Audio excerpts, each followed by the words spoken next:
جی، میرا نام حیا ایمان زاہد ہے، لیگل ایڈ سوسائٹی سے میرا تعلق ہے، جس کی جانب سے یہاں ہم نے آج ایک میلہ کیا ہے to celebrate rights under the nikah nama. تو اس کو ہم میلہ اسی لیے کہہ رہے ہیں کہ ایک روایت ہے، ہمارا کلچر ہے، شادیوں پہ بڑا زور ہوتا ہے، فیسٹیوٹیز ہوتی ہیں، لیکن سارا فوکس دو گھروں کا شادی کے اوپر ہوتا ہے، شادی کی رسم و رواج پہ ہوتا ہے. تو وہ ایک کیا چیز ہے جو سب سے اہم ہے، جس پہ ہمارا رجحان نہیں جاتا، وہ ہے نکاح نامہ. اس کو ایک سرسری طور پہ دولہا دلہن سے ٹھپا لے لیا جاتا ہے، سائن کرا لیا جاتا ہے. تو پوری ہماری جو گیدرنگ ہے اس کا مقصد یہی تھا کہ یہ زندگی کا سب سے امپورٹنٹ معاہدہ ہے. گاڑی خریدتے ہوئے آپ پڑھتے ہو، انشورنس لیتے ہوئے، بینک اکاؤنٹ کھولتے ہوئے آپ ہر چیز دیکھتے ہو. یہاں دو لوگوں کی جانوں کا سوال ہے، دو خاندانوں کی خوشی کی بات ہے. تو اپنے نکاح نامہ کو پڑھیے اور صحیح سے فل کریں. بھائی میں یہ میسج دینا چاہتی ہوں کہ چوری، اب تو سندھ کے اندر وہ پہلا صوبہ ہے جس کے اندر منیمم ایج شادی کی 18 ہو گئی ہے، لڑکا لڑکی دونوں کے لیے. تو اب اگر آپ خود اس میں ملوث نہیں ہیں، آپ کے گھروں میں یہ سلسلہ نہیں ہے، لیکن آپ کو علم ہے کہ آپ کے خاندان میں ہو رہا ہے، آپ کے گھر پہ کوئی کام کر رہا ہے، وہاں کم عمری کی شادی ہے، تو آگے بڑھیں، ان کو سمجھانے کی کوشش کریں. اور جہاں وہ نہیں سمجھتے آپ رابطہ کریں. Sindh legal advisory call centre میں کال ہو کے اپنا نام نہیں دینا چاہتے وہاں بتائیں. اپنے محلے کے تھانے دار کو، ایس ایچ او کو آپ بتائیں، کیونکہ اس میں بڑی سخت سزا ہے. دیکھیں ہم تو اپنے لا کی بات کریں گے جو سندھ کے صوبے کے اندر ہے. جب ایک عورت کو 18 سے پہلے لائسنس نہیں مل سکتا، کانٹریکٹ نہیں کر سکتی، پراپرٹی اونرشپ نہیں مل سکتی، وہ بھی ٹرسٹ پہ ہے، تو ہم تو اس کو لے کے چل رہے ہیں. اس وقت صوبے کا جو لا ہے وہ امپلیمنٹ کرانے کی بات کی ضرورت ہے. اور آپ دیکھ لیں، اگر آپ پھر اس کی کیا کہتے ہیں یہ تشریح کر کے لے کے آگے چلیں گے تو لا تو کہہ رہا ہے کہ آپ کو اٹھا لیں گے، 2 سال کی سزا ہے اور ₹1,00,000 جرمانہ ہوگا. ٹھیک ہے، ٹف کویشچن. یہ آج کا جو ایونٹ ہے وہ خواتین کے حقوق کے بارے میں ہے. بہت ساری ڈسکشن ہوئی ہے نکاح نامے کی شقوں سے لے کے انہیریٹنس کے جو انہیریٹنس کا حق ہے اس کے اوپر. بہت انوویٹیو طریقے کے ساتھ یہ ساری کانورسیشن اور پیغام دیا گیا ہے.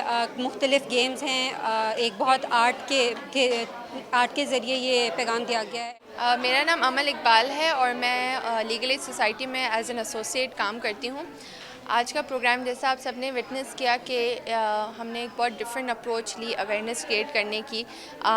ہم نے جو ہے وہ گیمز رکھیں، کوئزز رکھے، ہم نے انسٹالیشنز رکھی، مہندی کا ہم نے اسٹال رکھا، تھیٹر پلے رکھا اور ہم نے پینل ڈسکشن رکھا. اتنی ساری چیزوں کو استعمال کر کے ہم نے اتنے امپورٹنٹ ٹاپک کے بارے میں اویئرنیس کریٹ کرنے کی کوشش کی ہے. ہماری امید ہے کہ کسی نے کچھ بھی تھوڑا بہت بھی اگر سیکھا ہوگا اور سمجھا ہوگا اور ان حقوق کے بارے میں اویئرنیس کریٹ کرنے کی کوشش کی ہوگی اپنے گھر پہ، اپنے دوستوں کے ساتھ، اور کسی کو بھی اس سے اگر فائدہ ہوتا ہے تو ہمیں بہت خوشی ہوگی کہ ہمارا جو بھی مقصد تھا وہ اچیو ہو گیا ہے. جب میں انٹر ہوئی تو میں نے سب سے پہلے جو ہے وہ یہ دیکھا کہ لائک یہاں پر تھوڑا سا انفارمیشن دے رہے ہیں کہ رائٹس کیا ہوتے ہیں، نکاح نامہ میں کیا کیا رائٹس اویلیبل ہیں ہم لوگوں کو. اس کے علاوہ اس کے بارے میں یہ جاننے کی کوشش کی جا رہی ہے کہ جو یہاں پر پبلک اٹینڈ کر رہی ہے اس میٹنگ کو یا اس سیشن کو، ان کو کتنی اویئرنیس ہے نکاح نامے کے بارے میں اور باقی چیزوں کے بارے میں. کیونکہ نکاح نامہ ایک سوشل کانٹریکٹ ہے جس میں ہمارے پراپر رائٹس جو ہے وہ لکھے گئے ہیں، لیکن ہوتا یہ ہے کہ لڑکیوں کو، گرلس کو موسٹلی اپنے رائٹس کے بارے میں اور نکاح نامہ کے بارے میں اویئرنیس نہیں ہے. پھر اس کے بعد اگر ہم بات کر رہے ہیں تھوڑا سا آگے موو کریں تو جیسے وہ ایک ڈوری آرٹیکلس کا ایک اسٹال ہے جس میں یہ بتایا جا رہا ہے کہ گرلس کے اوپر کتنا بوجھ ہے. ایون کہ ابھی تو ان کو رائٹس نہیں پتہ، پھر ان کے پیرنٹس کے اوپر بوجھ ہے کہ وہ لڑکی کو پہلے پڑھائیں، پھر بڑا کریں، پھر وہ ایک جہیز کو مطلب اکٹھا کریں، جو کہ بچپن سے ہی اکٹھا کیا جا رہا ہوتا ہے. تو بتانے کی یہ کی ہے کہ مطلب گرلس کے اوپر بہت زیادہ بوجھ ہے. اگر ہم اس برڈن کو کم کریں اور صرف ان کے حقوق کی بات کر کے ان کو اسی حوالے سے اویئرنیس دیں تو لڑکیوں کے رائٹس جو ہے وہ ان کو اویلیبل ہوں گے. ہمارے اسٹال پہ جو گیم ہے اس میں ہم آپ سے آپ کا امتحان لیتے ہیں کہ آپ کو قانون کے بارے میں کتنا پتہ ہے. اور اوبیسلی کیونکہ کانفرنس مسلم فیملی لا کے بارے میں، تو مسلم فیملی سے ریلیٹڈ جتنے بھی قانون ہیں اس کے بارے میں آپ کا ایک ٹیسٹ ہے. تو بیسکلی آپ کو کرنا یہ ہے کہ یہاں پر 6 ایکشنز ہیں اور میرے پاس 6 کانسیکوینسز کی لسٹ ہے. تو آپ کو ہر ایکشن کو اس کانسیکوینسز کے ساتھ ٹیگ کرنا ہے. میں آپ کو ایک ایگزامپل دے دیتی ہوں. For example, what happens if the husband fails to provide notice to counsel for the divorce. یا طلاق کے لیے اگر ہسبینڈ جو ہے وہ کاؤنسل کو نوٹس نہیں دیتا، تو آپ کو اس کا کریکٹ آنسر یہاں پر رکھنا ہے، جو کہ ہے کہ ہسبینڈ کو امپریزنمنٹ ہوگی اور اس کو جو ہے وہ فائن دینا پڑے گا. Right, so you keep it here. دوسرا جیسے ایکشن ہے کہ کیا ہوگا اگر کسی کو آپ فورس کریں into giving consent for marriage. تو the marriage is not gonna be valid, تو پھر آپ اس کا کانسیکوینس یہاں رکھیں. اسی طرح 6 مختلف ایکشنز ہیں جن کے 6 مختلف کانسیکوینسز ہیں, اور آپ کو ان کانسیکوینسز کو ان ایکشنز کے ساتھ ٹیگ کرنا ہے. آپ سے بات کروں؟ اوکے. میرا نام شیما کرمانی ہے اور میں تحریک نسواں کلچرل گروپ کی فاؤنڈر ہوں. آج ہم یہ LAS لیگل ایڈ سوسائٹی کی طرف سے ہم نے ایک ناٹک بنایا ہے جو کہ نکاح نامے پہ ہے, اور تحریک نسواں پچھلے بہت سالوں سے اس قسم کا کام کرتا ہے کہ عورتوں کے حقوق کے لیے چھوٹے چھوٹے ناٹک بناتے ہیں تاکہ لوگوں کو جب دیکھیں تو ایک گفتگو شروع ہو, ایک ڈائلاگ شروع ہو اور شعور بڑھے لوگوں کا. آج کا جو ناٹک ہے کہ وہ عورت کے کیا حقوق ہیں نکاح نامے میں, جو کہ عام طور سے ہمارے معاشرے میں لڑکیوں کو نہ ہی ماں باپ کو بہت دفعہ پتہ نہیں ہوتے, اور اگر پتہ ہوتے ہیں تو ان کا ذکر نہیں کیا جاتا. جس وقت نکاح کیا جا رہا ہوتا ہے اس وقت وہ دکھایا نہیں جاتا کہ تم کون سے حقوق چاہتی ہو رکھنا, تاکہ وہ اسی وقت اس کے پر نشاندہی ہو جائے کہ یہ حقوق مجھے چاہیے اپنے نکاح میں. اور یہ حقوق اگر ہم نہیں لیتے ہیں, اور یہ مینڈیٹری ہے نکاح خواہ پہ کہ وہ بتائے جب وہ نکاح کر رہا ہے کہ تمہیں یہ حقوق ہیں تمہارے, اس میں سے تم کو کون سے چاہیے. اب عام طور سے یہ نہیں کیا جاتا ہے, تو ہم یہ سمجھتے ہیں کہ یہ بہت غلط بات ہے. اس میں بہت ساری اور چیزیں بھی ہیں. اس میں کم عمری کی شادی کی بات ہے کہ کم عمری میں جب شادی ہوتی ہے تو کتنے عورتوں کی زندگی کے پر اس کا کیا اثر ہوتا ہے. دیکھیں, یہ ایک بہت بڑی اور بہت اچھی ایفرٹ کی جا رہی ہے لیگل ایڈ سوسائٹی کی طرف سے.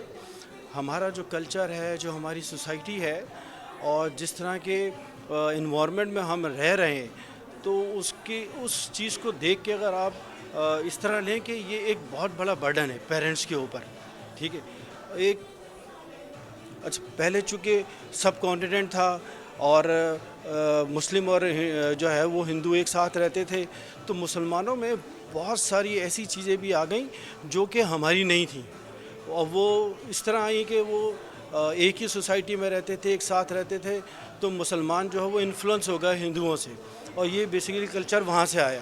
اگر آپ دیکھیں جو ٹرو مسلم سوسائٹی ہے تو وہاں پر یہ ڈاوری کا یا جہیز کا کوئی کلچر نہیں ہے. آج کے زمانے میں اسپیشلی جو حالات چل رہے ہیں, جو فائنینشیل کنڈیشن ہے ملک کی اور لوگوں کی, یہ ایک بہت بڑا برڈن ہے. یہ ماں باپ کے اوپر بہت بڑا برڈن ہے, یہ اس فیملی کے اوپر ایک بہت بڑا برڈن ہے.